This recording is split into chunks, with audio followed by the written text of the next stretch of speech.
Yo halo guys, kembali lagi bersama gua DY and welcome back to my channel. Di video kali ini gua mau merangkum sebuah film berjudul Tale of Tales yang rilis di tahun 2015. Film ini sendiri akan terbagi menjadi 3 bagian yang akan diceritakan ke dalam satu film. So tanpa banyak cincong di awal lagi, let's begin the story and enjoy this video.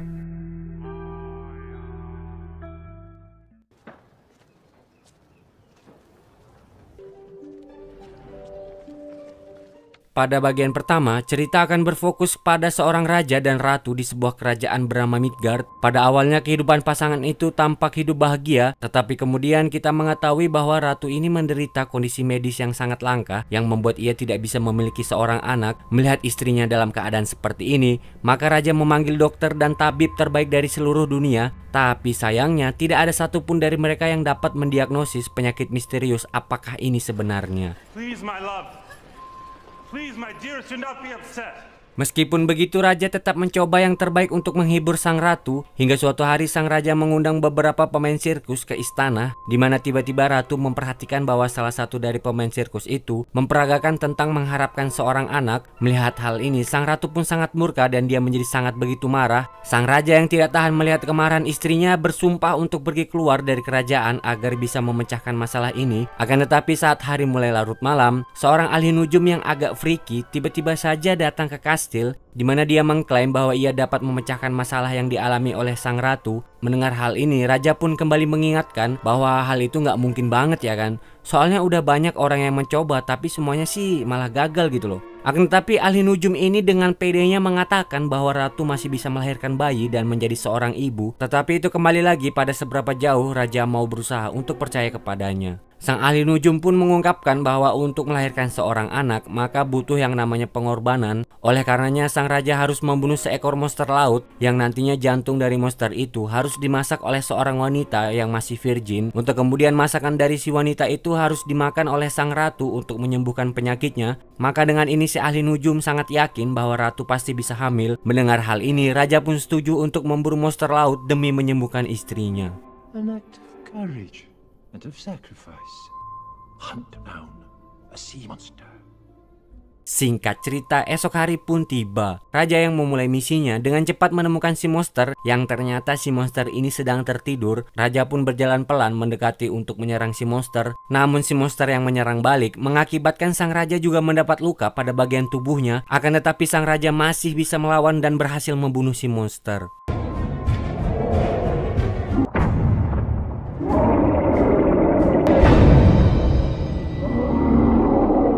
Setelah menarik monster itu ke daratan, sang raja yang menerima luka hebat akhirnya tak kuasa untuk bertahan dan harus menghembuskan nafas terakhirnya. Maka misi ini pun tetap berlanjut, di mana salah satu tentara mulai menyobek dada si monster dan mengambil jantungnya. Untuk kemudian ratu pun datang dan mengambil jantung itu tanpa mempedulikan suaminya yang sudah tewas. Ia pun kembali ke kastil sambil menutupi jantung itu dengan kain. Lantas ratu menyuruh salah seorang pelayannya yang masih virgin untuk memasak jantung tersebut. Akan tetapi si pelayan ini mulai mengalami sensasi aneh, di mana secara tiba-tiba dirinya mulai hamil tanpa sebab.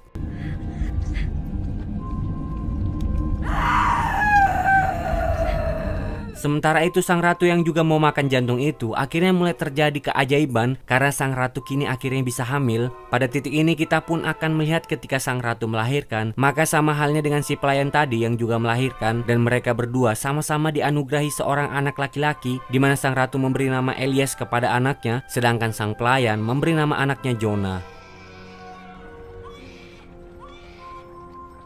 Singkat cerita, 16 tahun pun berlalu, di mana kedua anak-anak ini kini telah tumbuh menjadi dewasa. Ratu pun sangat bahagia saat melihat putranya Elias, karena ratu berpikir bahwa dia telah diberi kesempatan kedua untuk bisa memiliki anak. Pada titik ini diketahui jika Elias dan Jonah sering bermain berdua, dan ketika mereka bebarengan, maka mereka akan terlihat seperti anak kembar dan seperti memiliki ikatan saudara. Sang ratu yang sangat membenci kedekatan mereka memberitahu kepada Elias bahwa sebagai seorang pangeran, Elias tidak diizinkan untuk berteman dengan Jonah yang merupakan anak dari seorang pembantu. Akan tetapi Elias tetap mengabaikan ibunya dan terus bertemu dengan Jonah untuk bermain.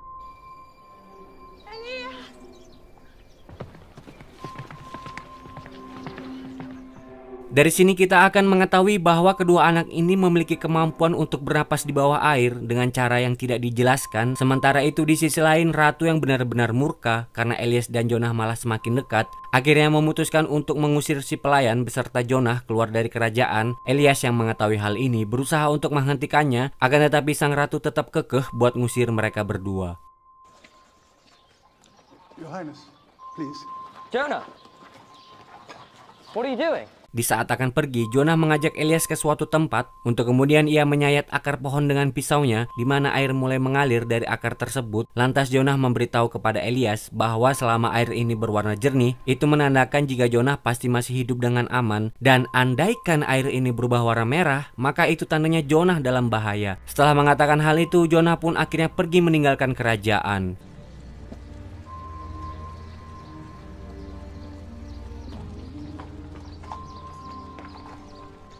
Setiap hari Elias pun memeriksa air tersebut secara rutin untuk melihat apakah air itu masih tetap jernih. Hingga suatu hari air tersebut berubah menjadi merah dan dia menyadari bahwa telah terjadi sesuatu dengan Jonah. Untuk menyelamatkan Jonah, Elias pun dengan nekat pergi untuk mencari Jonah tanpa memberitahu ibunya. Setelah pencarian yang lama, Elias akhirnya mencapai rumah Jonah dan diketahui bahwa Jonah telah menikah dengan seorang wanita muda. Saat orang-orang di desa ini melihat Elias, mereka semua mengira jika Elias adalah Jonah karena wajah mereka yang memang sangat begitu mirip.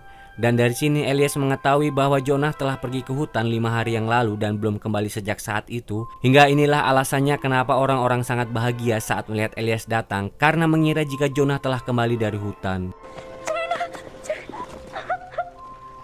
Di keesokan harinya Elias pun berniat untuk pergi mencari Jonah. Sementara itu di sisi lain ratu semakin khawatir tentang Elias dan kembali mendatangi si ahli nujum, dan dia meminta agar anaknya mau kembali pulang. Akan tetapi si ahli nujum pun meminta jika sang ratu harus membuat pengorbanan. Mendengar hal ini ratu pun setuju untuk melakukannya. I want my son back, and you know I am willing to pay it. Di sisi lain kita akan melihat jika Jonah dalam keadaan terluka dan berada di sebuah gua di mana ada makhluk aneh yang menyerang dan mencoba untuk membunuhnya. Elias yang mendengar teriakan Jonah langsung datang menolongnya dan berhasil membunuh makhluk tersebut. Namun betapa terkejutnya Elias saat menyadari bahwa makhluk tersebut tidak lain adalah ibunya sendiri, dan ini merupakan kesepakatan antara sang ratu dan si ahli nujum, di mana dengan pengorbanan sang ratu membuat Elias yang merasa bersalah memutuskan untuk kembali pulang ke kerajaan dan menjadi pewaris tahta.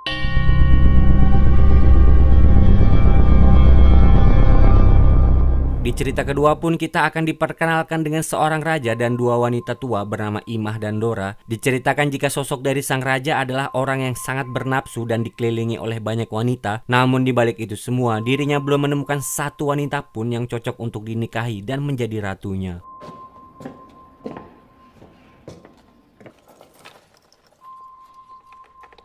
Begitu juga sama halnya dengan kedua perempuan tua ini yang juga belum mendapatkan suami, dikarenakan kehidupan mereka yang sederhana membuat tak seorang pria manapun mau sama mereka berdua. Akan tetapi suatu ketika secara tidak sengaja sang raja mendengar suara Dora yang sedang bernyanyi. Mendengar suara tersebut membuat sang raja memutuskan untuk bertemu wanita yang bernyanyi tersebut. Raja pun mendekati pintu mereka dan ingin melihat sekilas wanita yang tadi bernyanyi, di mana sang raja mengira jika Dora pastilah wanita yang sangat cantik, yang padahal kalau lihat aslinya mah ya salam. Merasa panik karena mereka percaya kalau raja akan marah jika dia melihat penampilan mereka. Mereka pun berpikir untuk menyusun rencana dan meminta raja untuk kembali setelah seminggu, dan sang raja pun menuruti permintaan mereka. Come back in a week's time. I shall wait. Untuk kemudian mereka berdua pun mulai berusaha keras untuk membuat diri mereka agar terlihat muda, di mana Dora menutupi jari-jarinya dengan masakan herbal tetapi tetap tidak menghasilkan apa-apa, hingga Imah menemukan suatu cara dan ini berhasil membuat jarinya nampak lebih indah dan muda dan cantik dan bersih.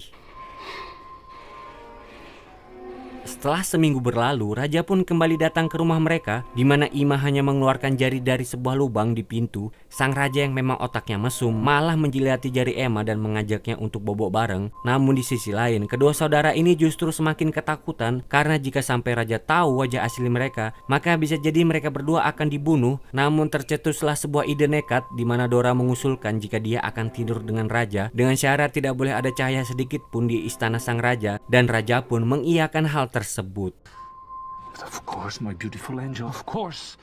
Pada hari pertemuan, Imah mulai menjalankan aksinya dengan mengelem tubuh Dora dengan power glue, di mana hal ini berhasil dan membuat tubuh Dora terlihat seperti tubuh gadis muda. Untuk kemudian di tengah malam salah satu penjaga dari istana pun datang untuk menjemput Dora, dan saat Dora mulai memasuki istana, para penjaga pun mulai mematikan semua cahaya hingga seluruh istana menjadi gelap gulita. Lantas Dora pun masuk ke kamar raja dan mereka mulai melakukan olahraga yang sangat beradrenalin. Di pagi harinya raja pun menyadari bahwa dia telah ditipu karena baru saja tidur dengan seorang wanita tua yang sangat jelek. Lantas ia pun memerintahkan pengawalnya untuk melempar Dora dari jendela. Beruntung pada saat itu Dora masih bisa selamat. Tidak lama dari itu datanglah seorang penyihir yang melihat Dora sedang pingsan, dan dengan kekuatannya penyihir ini mengubah Dora menjadi seorang wanita muda yang sangat begitu cantik. Di keesokan harinya sang raja yang sedang berburu, ia pun melihat seorang gadis cantik yang padahal itu ya si Dora yang tadi. Tapi si raja yang nggak tahu kalau itu Dora malah jatuh cinta dengan Dora muda dan langsung membawanya ke istana, di mana sang raja memutuskan untuk menjadikan Dora muda menjadi ratunya.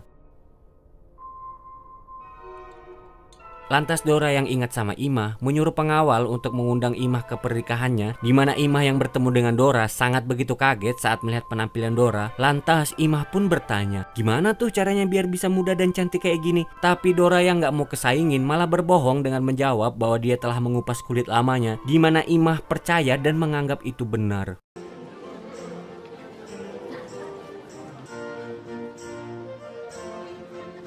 Di hari itu juga Imah pun mendatangi seorang pandai besi dan meminta untuk mengupas kulit tuanya dengan imbalan kalung jika si pandai besi mau melakukannya. Lalu pandai besi itu membawa Imah ke hutan dan benar-benar melakukannya.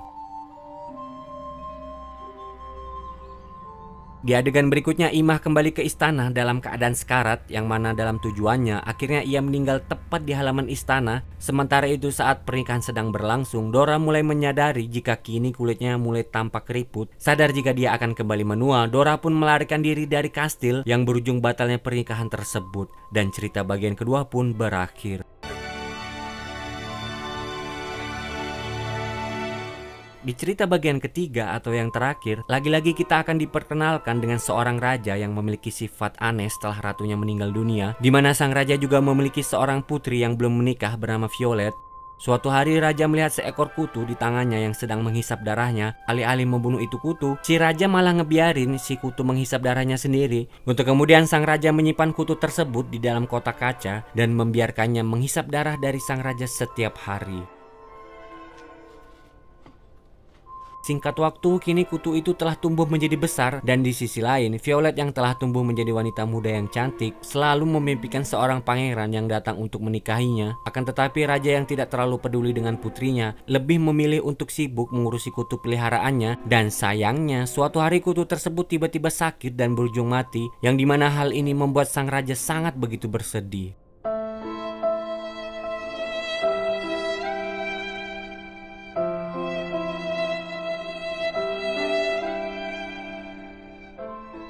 Setelah kematian si kutu, sang raja kini mulai kembali memperhatikan putrinya, dan dia mengatakan jika sudah waktunya agar putrinya segera menemukan suami untuknya. Maka dari itu sang raja akan melakukan sayembara, di mana orang yang menang di sayembara ini bisa menikahi Violet sebagai hadiahnya. Mendengar hal ini, Violet menjadi sangat bahagia sekaligus kesal, karena sebenarnya dia ingin mencari suami yang sesuai dengan keinginannya. Akan tetapi Violet tidak bisa menolak permintaan dari ayahnya tersebut. You will be old enough to be married. Saat pengumuman tentang sayembara dimulai, maka sang raja menunjukkan sebuah kulit kutu peliharaannya dulu, di mana sang raja mengumumkan bahwa bagi siapapun yang bisa menebak apa nama kutu ini, maka ia akan keluar sebagai pemenangnya. Dari sini banyak orang yang mencoba ingin menjawab, tapi tidak ada satupun dari mereka yang tahu kulit kutu apakah itu sebenarnya. Hingga saat itu muncullah ogre yang tampak aneh muncul di istana, dan dia juga ingin berpartisipasi dalam sayembara tersebut. Dengan perasaan ragu, raja pun tetap mengizinkannya. Lantas sang ogre kemudian mencium kulit kutu itu dan menebak jawaban dengan sangat benar. Dan sesuai ucapan sang raja, maka sang ogre pun boleh menikahi Violet. Seketika itu juga hati Violet yang hancur berkeping-keping memilih pergi ke atap dan mencoba untuk mengakhiri dirinya sendiri. Namun sang raja menenangkannya dengan mengatakan bahwa dia tidak dapat melanggar janjinya, dan karena nggak ada pilihan lain, Violet akhirnya setuju untuk menikah dengan si ogre. Setelahnya si Ogre ini pun membawa Violet ke sebuah pegunungan di mana Violet yang gak rela mau digituin sama si Ogre terus menangis selama berhari-hari hingga suatu hari saat si Ogre pergi berburu, Violet melihat wanita lain di seberang gunung. Lantas Violet meminta bantuan kepada si wanita tersebut. Merasa kasihan, wanita ini pun berniat ingin menolong Violet dan berjanji akan datang untuk membantunya di keesokan harinya. Wanita ini kembali datang bersama keluarganya untuk menyelamatkan Violet. Akan tetapi saat mereka sedang menyeberang, si Ogre tiba-tiba muncul dan mengejar mereka. Tetapi mereka berhasil memotong tali hingga membuat si Ogre tersebut jatuh ke dasar jurang.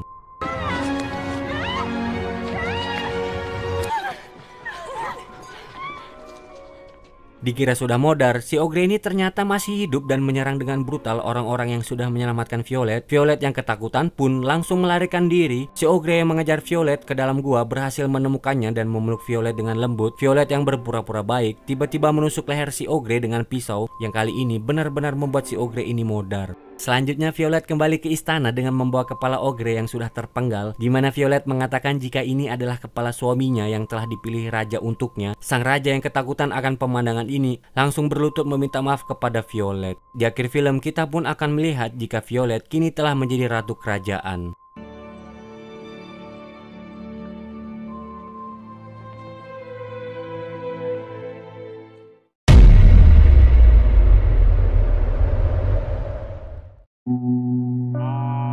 Pesan yang gua ambil dari film ini, walau sekaya apapun orang yang kita lihat, walau setinggi apapun jabatan atau kasta mereka, dan walaupun mereka bisa memiliki segalanya, tapi ketahuilah mereka semua juga tidak pernah luput dari suatu masalah, karena bagi setiap orang pasti memiliki masalahnya masing-masing. So, jangan pernah lupa untuk selalu bahagia dan bersyukur dengan kehidupan kita sendiri. Oke deh guys, sekian dulu video dari gua. Jika gua ada salah kata atau mungkin ada kekurangan dalam menceritakan film ini, mohon dimaafkan. Dan bila kalian suka dengan channel ini, jangan lupa untuk like dan share ke teman-teman kalian. Gua DY pamit undur diri and see you in the next video. Bye bye.